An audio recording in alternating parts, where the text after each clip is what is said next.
आताची महत्त्वाची बातमी समोर येते। प्रसाद लाड यांना धमकी देणाऱ्या आरोपींची ओळख पटलेली आहे। गणेश उगले, योगेश शेळके अशी आरोपींची नावे आहेत। दोघेही मराठा आंदोलक असल्याची माहिती समोर आली आहे। आमदार प्रसाद लाड यांना धमकी देणारा आणि हल्ला करण्याचा आरोप होत असलेल्या या दोघांची ओळख आता पटली आहे। पोलिसांनी दोघांना ताब्यात घेतलेले आहे आणि त्यांची चौकशी देखील केली जाते।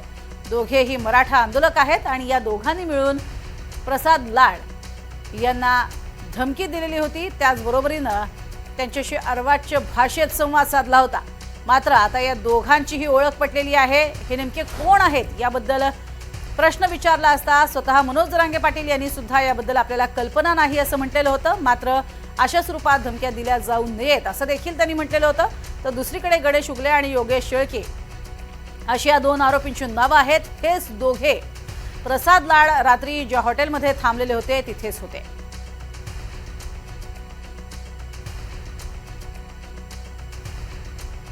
अधिक माहिती घेऊयात आमचे प्रतिनिधी मोहसिन शेख यांच्याकडनं। मोहसिन, काय अधिक माहिती?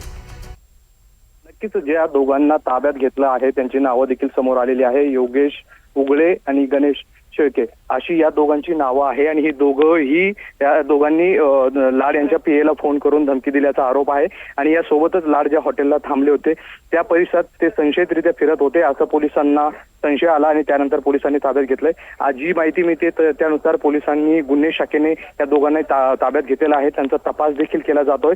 नेमकं त्यांचं हेतू काय होता, ते कशासाठी या ठिकाणी पोहोचले होते आणि फोनवरून धमकी देण्यामागचं मुख्य कारण काय, या सगळ्या गोष्टी शोधल्या जातात। विशेष म्हणजे हे दोघंही मराठा आंदोलक आहे। यापूर्वी त्यांनी शहरात असेल किंवा जिल्ह्यातील अनेक ठिकाणी आंदोलनं देखील केलेली आहे।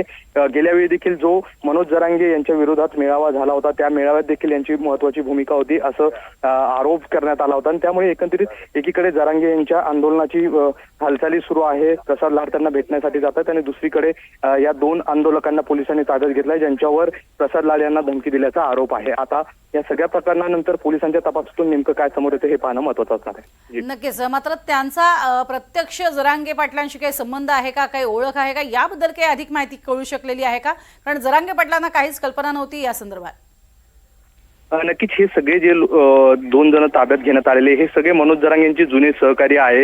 या सगळ्यांनी यापूर्वी मनोज जरांगे यांच्या सोबत मराठा क्रांती मोर्चामध्ये काम केल्याचा दावा नेहमी केला जातो। हे सगळे आंदोलन एकत्र होते। मात्र जरांगे यांच्या आंदोलनाच्या नंतर काही दोन गट आपण बघितले की आंदोलकांमध्ये पडले होते। एक गट जरांगे यांच्या भूमिकेशी सहमत नव्हता, त्या गटातले हे दोघे असल्याची माहिती मिळतात आणि हे दोघं देखील मराठा आंदोलक आहे। ते सतत जरांगे यांच्या भूमिकेवर प्रश्न देखील त्यांनी उपस्थित केला अनेकदा पाहायला मिळालं। विशेष म्हणजे यातील जे गणेश नावाचे जे व्यक्ती आहेत त्यांच्याकडून 2 दिवसानंतर शहरात एक मराठा क्रांती मोर्चा अंतर्गत एक महत्वाची बैठक देखील बोलवण्यात आली होती, ज्यात मराठा आरक्षणाविषयी मुद्दे मांडण्यासाठी सगळ्या जेवढे मराठा आंदोलक आहे मराठवाड्यातील त्यांना आमंत्रण देण्यात आलं होतं आणि त्यापूर्वीच आता त्यांना ताब्यात घेण्यात आलंय। त्यामुळे मराठा एकीकडे जरांगे यांच्या आंदोलनाची चर्चा सुरू असताना आता दुसरीकडे प्रसाद लाड यांना धमकी दिल्याप्रकरणी 2 मराठा आंदोलकांना ताब्यात घेण्यात आलंय।